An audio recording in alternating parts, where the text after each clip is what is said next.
Hi எல்லாருக்கும் வணக்கம். எப்படி இருக்கீங்க? இன்றைக்கி நம்ம வந்து ஃப்ரைட் ப்ரான் கறி எப்படி வைக்கிறதுன்னு பார்க்க போகிறோம். அதாவது இறாலை பொரிச்சிட்டு அந்த இறாலை நம்ம எப்படி குழம்பு வைக்கலான்னு பார்க்க போகிறோம். கொஞ்சம் வித்தியாசமாக பண்ணலாம் யூஸ்வலாக பண்ணுறதை விட.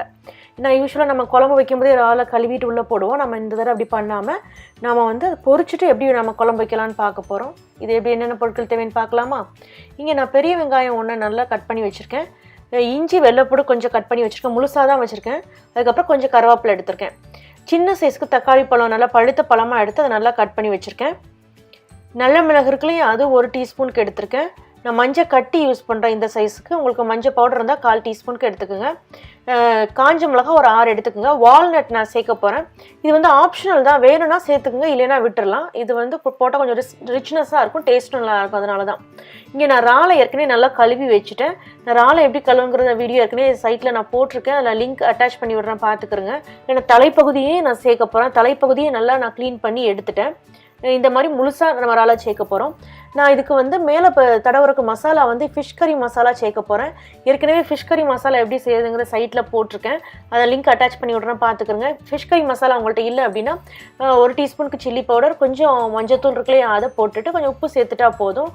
இங்கே நான் லைம் ஜூஸ் சேர்க்க போகிறேன். 2 டீஸ்பூனுக்கு லைம் ஜூஸ். இவ்வளோ மட்டும் சேர்த்தா போதும், ரொம்ப நல்லாயிருக்கும். நம்ம உப்பு தேவையான அளவு. அதுக்கப்புறம் நம்ம நல்லெண்ணெயில் தான் இந்த ப்ரான் கறி பண்ண போகிறோம். அதனால் நல்லெண்ணெய் எடுத்துக்கோங்க. உங்கள்கிட்ட நல்லெண்ணெய் இல்லை வேறு ஏதாவது எண்ணெய் யூஸ் பண்ணலாம், தாராளமாக யூஸ் பண்ணலாம். தேங்காய் எண்ணெய் இருந்தால் ரொம்ப நல்லது, யூஸ் பண்ணுங்கள்.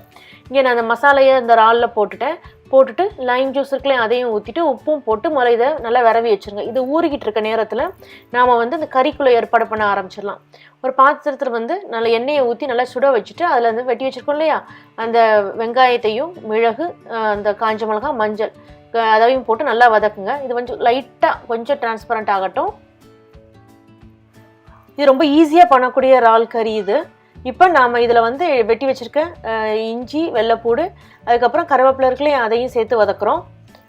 இப்போ அதுக்கு ஒரு 2 நிமிஷத்துக்கு அப்புறம் நான் வந்து வெட்டி வச்சுருக்க தக்காளி பழத்தையும் சேர்த்துட்டு உப்பையும் சேர்த்துட்டேன். இந்த தக்காளி பழம் நல்லா மசிற வர நல்லா வதக்குங்க. இப்போ நல்லா வதங்கிடுச்சா, அதுக்கப்புறம் நீங்கள் வால்நட்டை போட்டுட்டு ஒரு நிமிஷம் நல்லா வதக்கிட்டு அடுப்பை ஆஃப் பண்ணி அதை குளிர விட்டுருங்க. குளிர்ந்து நாங்கள் அந்த மிக்சரை அரைச்சி நம்ம எடுத்தாச்சு. இப்போ நான் என்ன பண்ண போகிறேன்னா, நான் வந்து அதே பேனை கழுவலாம் இல்லை, அதே பேன்லேயே நான் ஒரே 1 டீஸ்பூன் மட்டும் எண்ணெய் ஊற்றிட்டு நான் வந்து இந்த இறால் அவ்வளோத்தையும் போட்டு பொரிச்சு எடுக்க போகிறேன். இறால் வந்து பொரியிறக்கு ரொம்ப நேரம் ஆகாது, டக்குன்னு இங்கே திரும்புறக்குள்ள பொரிஞ்சிடும். அதனால் பக்கத்துலேயே நின்று பார்த்துக்கிறோங்க. ஏன்னா நம்ம கொஞ்சம் தானே இறால் எடுத்திருக்கோம், ஸோ அதை டக்குன்னு திருப்பி போட்டுடலாம். இந்த மாதிரி டக்குன்னு இறால் வந்து குக் ஆயிரும் நமக்கு. இதுக்கடையில் நாம் வந்து அரைச்ச மசாலாவும் ரெடி ஆயிடுச்சு. இந்த மாதிரி எல்லா இறாலையும் திருப்பி போட்டுருங்க. இது தலையோடு போட்டால் கொஞ்சம் நல்லாயிருக்கும், டேஸ்ட்டாகவும் இருக்கும். ஸோ இப்போ வந்து இறால் எல்லாமே நல்லாவே பொரிஞ்சிருச்சா, இப்போ நம்ம அரைச்சி வச்சுருக்க கலவை இருக்குல்லையே அதை இதில் சேர்த்துட்றேன். இந்த இதில் கொஞ்சம் ஒட்டி இருக்கா, இதில் கொஞ்சம் தண்ணி சேர்த்துட்டு அந்த தண்ணியையும் இதில் சேர்த்துட்டேன். தண்ணி சேர்த்ததுக்கப்புறம் நீங்கள் ஒரு கொதி வரட்டும், அது வரைக்கும் நல்லா கொதிக்க விடுங்க. நல்லா கொதிச்சு வந்துருச்சா, இப்போ நீங்கள் அடுப்பை ஆஃப் பண்ணிவிட்டு இறக்கிற வேண்டியதான். கொஞ்ச நேரம் மூடி போட்டு அதுக்கப்புறம் சர்வ் பண்ண ஆரம்பிங்க. இந்த இறால் கறியை வந்து நீங்கள் எல்லா விதமான வெரைட்டி ரைஸ் கூடயோ இல்லை இட்லி சப்பாத்தி நான் கூட வச்சு சாப்பிட்லாம். இதை ட்ரை பண்ணி பாருங்கள். பார்த்துட்டு கமெண்ட்ஸ் சமையல் விருந்தில் போஸ்ட் பண்ணுங்கள். இந்த வீடியோவை லைக் பண்ணுங்கள், சேனலை சப்ஸ்கிரைப் பண்ணுங்கள்.